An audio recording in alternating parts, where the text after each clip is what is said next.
So in my previous video, I talked about the short-term implications of a cutoff in US aid to Ukraine. So in this video, I will talk about what the long-term impacts will be, starting with the military aspect. Without US military aid, Ukraine's ability to sustain its defenses over the long run becomes quite uncertain. A prolonged conflict would lead to chronic shortages of ammunition, advanced weapons, and spare parts unless alternative suppliers are secured.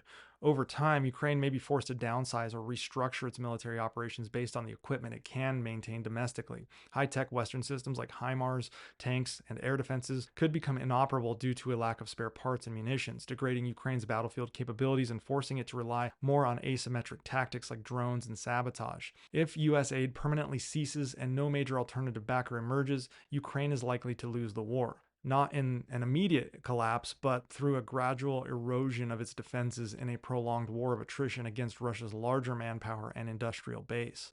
In the absence of US support, Ukraine would seek to deepen its reliance on European allies and non-US NATO partners. European nations could attempt partially to replace US assistance by funding arms purchases such as 155mm artillery shells and air defense interceptors from global suppliers.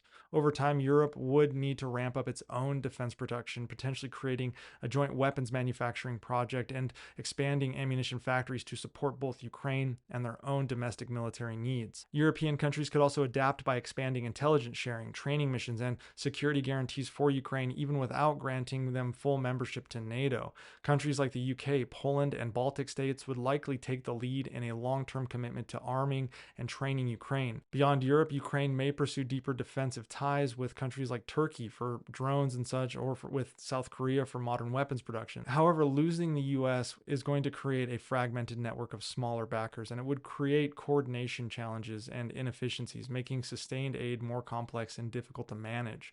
Already, Ukraine has increased domestic production of its howitzers and artillery shells, while drone production has expanded over 100-fold since the start of the war. However, Ukraine's current defense production meets only a fraction of its military needs. To sustain its war efforts without the US, Ukraine likely, with European investment, would need to massively expand domestic arms production, potentially partnering with Western defensive firms to manufacture munitions, armored vehicles, and air defense components locally. It's a situation where I don't think the US would actually restrict US businesses from supplying as long as they're being paid for it. It wouldn't be aid.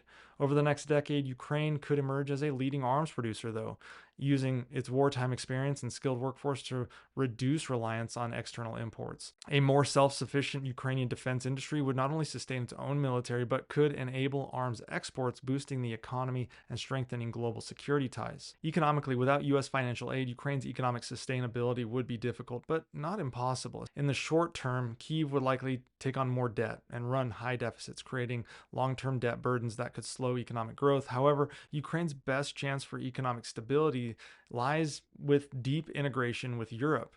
With or without US support, Ukraine is expected to push harder to align its economy with the European Union, adopt necessary reforms for accession, and tap into the EU's financial programs for reconstruction.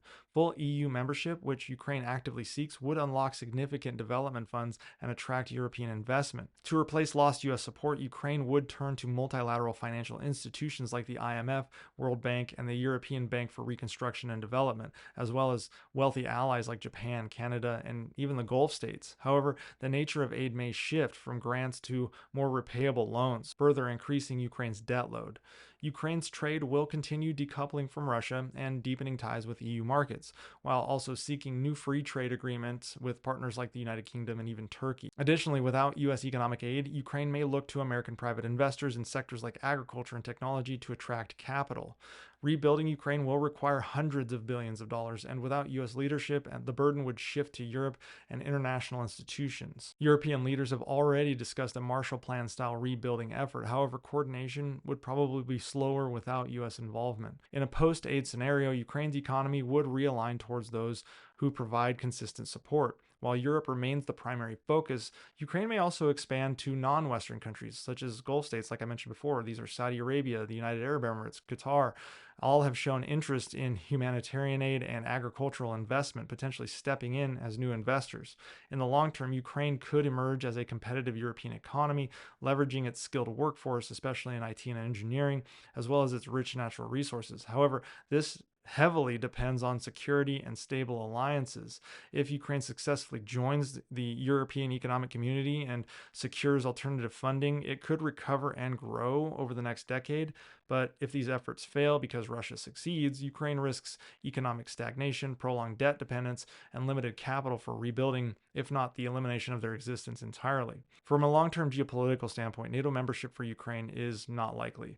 In that case, Ukraine could pivot towards bilateral defense agreements with key NATO states like the United Kingdom and Poland as alternative security agreements. However, European NATO members could still push for a security framework for Ukraine, short of full Article 5 protections. NATO might offer extended deterrence measures or a gradual security integration process to deter future Russian aggression. Because these are not technically official policies, it doesn't require the approval of the US or Hungary. On the EU front, a US withdrawal might actually accelerate Ukraine's EU accession. European leaders may see Ukraine's integration as even more critical to ensuring its long term survival. Unfortunately, if Western unity fractures, Russia may push for Ukraine's neutrality as part of any future settlement, potentially blocking anything that could happen in the positive for Ukraine. In that case, Ukraine might accept a neutral status in exchange for peace. Long term, a US aid cutoff will damage the perception of US resolve. It would weaken America's credibility not just in Europe but worldwide, raising doubts about America's commitment to allies like Taiwan, Japan, and smaller Eastern European nations. If the US abandons Ukraine under Russian aggression, other countries may question US security guarantees and seek their own defense strategies, including military buildups or appeasement of adversaries, or even potentially pursuing their own nuclear programs. Western unity could also appear fractured. Until now, NATO and the EU have largely remained in lockstep with the US, but an American withdrawal would expose divisions and hesitation.